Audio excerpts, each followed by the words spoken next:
ఆ నియోజకవర్గంలో 2 సార్లు ఎమ్మెల్యేగా గెలిచిన ఒక్క ఓటమితో ముఖం చాటేసిన నాయకుడు అతను. ఆ జిల్లా అంతటా ఒకప్పుడు అంతా తానై నడిపించిన నాయకుడు ఆయన. గత ప్రభుత్వంలో జిల్లాలో 2 మంత్రులు ఉన్న డోంట్ కేర్ అనే నాయకుడు ఆయన. కానీ ఇప్పుడు ఆ నియోజకవర్గం వైపు తొంగి చూడటం లేదనే టాక్ వినిపిస్తోంది. 17 నెలల కాలంలో కేవలం 4 సార్లు మాత్రమే నియోజకవర్గంలో పర్యటించారట. దీంతో నియోజకవర్గంలో అధికార పక్షాన్ని ఎండగట్టే నాయకుడే కరువయ్యారట. సరైన నాయకుడు లేకపోవడంతో అధికార పక్షానికి బీఆర్ఎస్ నేతలు వలసలు వెళ్తున్నారట. దీంతో మాజీ ఎమ్మెల్యే తీరుతో గులాబీ దళంలో అయోమయం ఏర్పడింది. ఇంతకీ ఏదా నియోజకవర్గం, ఎవరా మాజీ ఎమ్మెల్యే తెలియాలంటే ఈరోజు తెరచాటు రాజకీయంలో చూద్దాం.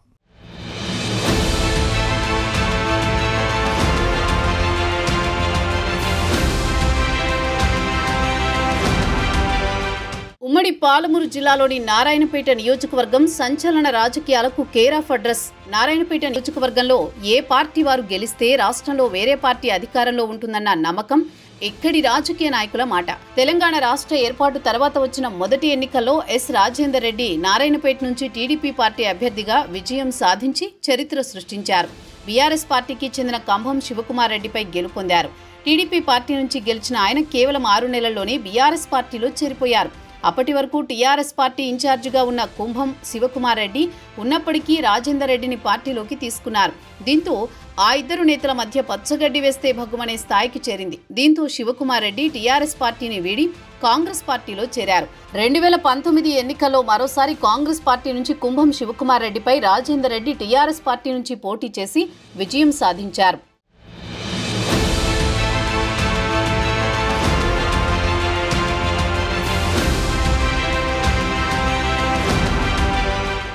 గడిచిన 10 ఏళ్లలో రాజేందర్ రెడ్డి ఏం చెబితే అదే శాసనంగా నియోజకవర్గంలో జరిగేదట. ఉమ్మడి పాలమూరు జిల్లాలో కేసీఆర్, కేటీఆర్ కు అత్యంత సన్నిహితుడిగా మెలిగిన ఆయన ఉమ్మడి జిల్లాలో 2 మంత్రులు ఉన్నా లెక్క చేయలేదనే టాక్ ఉంది. నియోజకవర్గానికి ఏ పనులు కావాలన్నా నేరుగా కేసీఆర్ లేక కేటీఆర్ వద్దకు వెళ్లి పనులు చేయించుకునే గట్స్ రాజేందర్ రెడ్డికి ఉండేవని ఆ జిల్లా బీఆర్ఎస్ నేతలు చెప్పుకునేవారు. అప్పటి సీఎం కేసీఆర్తో ఉన్న చనువుతో నియోజకవర్గానికి ఎన్నో అభివృద్ధి పనులు తీసుకొచ్చారు. తన హయాంలో వేల కోట్ల నిధులతో జిల్లాను అభివృద్ధి పరిచారట. గడిచిన 10 ఏళ్లలో నియోజకవర్గంలో ఏ ఎన్నికలు జరిగినా గులాబీ జెండా ఎగిరేదట. కష్టకాలంలో పార్టీకి అండగా నిలిచారన్న అనుబంధంతో కేసీఆర్ సైతం రాజేందర్ రెడ్డిని హక్కున చేర్చుకున్నారట.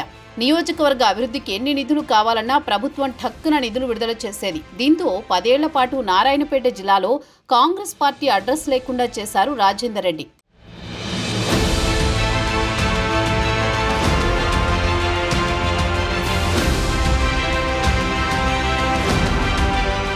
2023 అసెంబ్లీ ఎన్నికల్లో రాజేందర్ రెడ్డికి నియోజకవర్గ ప్రజలు దిమ్మ తిరిగే సమాధానమిచ్చారు. అనూహ్యంగా కాంగ్రెస్ పార్టీ నుండి శివకుమార్ రెడ్డి మేనకోరడులు పర్ణికారెడ్డి రాజేందర్ రెడ్డిపై భారీ మెజారిటీతో విజయం సాధించింది.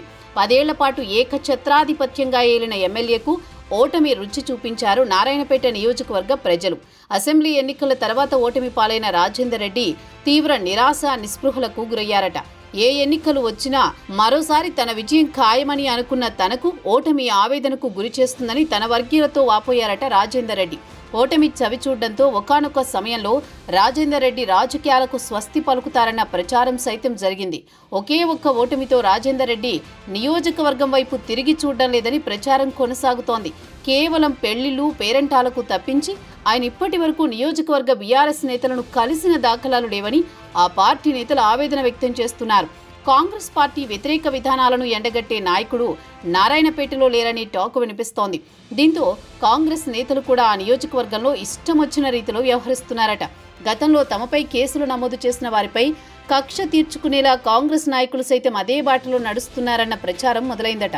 దీనికి తోడు బీఆర్ఎస్ నాయకులు, కార్యకర్తలు రాజేందర్ రెడ్డికి ఎప్పుడు ఫోన్ చేసినా ఫోన్ ఎత్తకపోవడం, ఒకవేళ మాట్లాడినా పార్టీలో ఉంటే ఉండండి లేకుంటే వెళ్లిపోండనే ఘాటైన సమాధానాలతో పార్టీ క్యాడర్ సైతం విస్తుపోతున్నారట.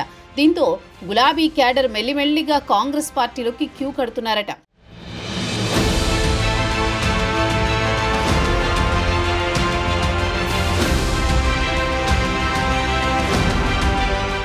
ఆయన ముక్కుసూటితనం, కార్యకర్తలకు అందుబాటులో లేకపోవడం, సెకండ్ క్యాడర్ నాయకులను అసలే పట్టించుకోకపోవడం అనేక కారణాలు రాజేందర్ రెడ్డి ఓటమికి కారణమయ్యాయని బీఆర్ఎస్ నేతలే చెప్పుకుంటారు.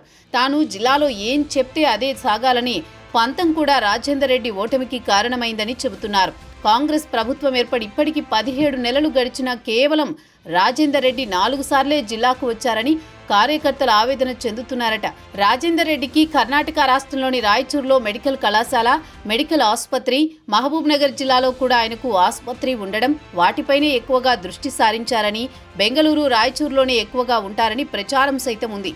నారాయణపేట జిల్లాలో బీఆర్ఎస్ పార్టీ పటిష్టంగానే ఉందని, కానీ ఒక్క ఓటమితో రాజేందర్ రెడ్డి నియోజకవర్గం వైపు ముఖం చూడకుండా ముఖం చాటేయడం గులాబీ శ్రేణులు జీర్ణించుకోలేకపోతున్నారట.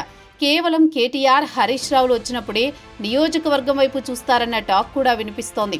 బీఆర్ఎస్ వచ్చిన ఏ కార్యక్రమానికి కూడా రాజేందర్ రెడ్డి హాజరు కాకపోవడం అక్కడ బీఆర్ఎస్ నేతల్లో ఆందోళన కలిగిస్తోందట.